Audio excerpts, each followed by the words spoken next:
Yo, what's up? Good morning. Ito ang Amadeo unit natin, double delight, customized, mas malaki.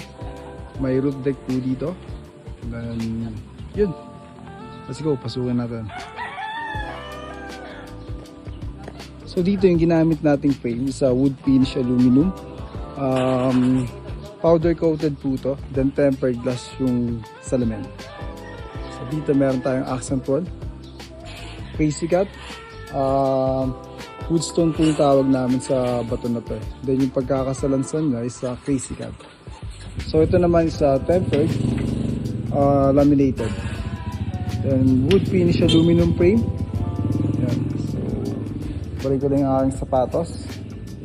Dito naman ang ginamit nating flooring is SPC. So dito meron tayong stock room. Dito naman meron tayong kwarto. So yung kwarto natin naka PVC ceiling din. So naka spiral. Bago tayo makat sa spiral, check muna natin itong kitchen nila. So yun. Malapit na rin tayo matapos dito. Ito, pupunasan na lang. May CR dyan. Saka na natin pasukin. So dun may extension dyan sa likod. Pwede yung tambayan. Mamaya may kita natin. So dito naman sa kabila, may isang kwarto rin. Actually, dalawang kwarto yung dito. Ito pa yung isa. And shower.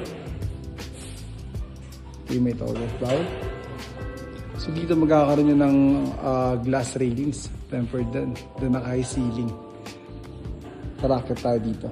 Ito, ang ginamit nating hagdan sa spiral, steel frame. Then SBC rin yung flooring. Tapos naka-wood finish yung pagkakapintura ng itong hagdan natin. So dito naman sa may loft, SPC rin yung ginamit natin. Yung naka-PVC ceiling, pin lights, tricolor, tapos ito drop light. Ito yung magiging view mo pag nasa loob ka. Yun o, ganda o. Ganda ng wood finish na aluminum frame.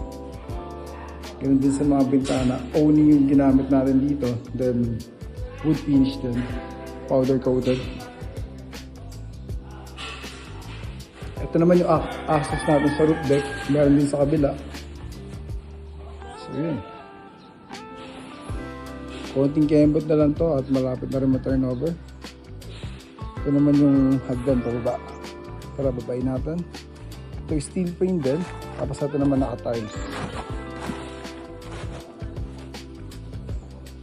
So yun.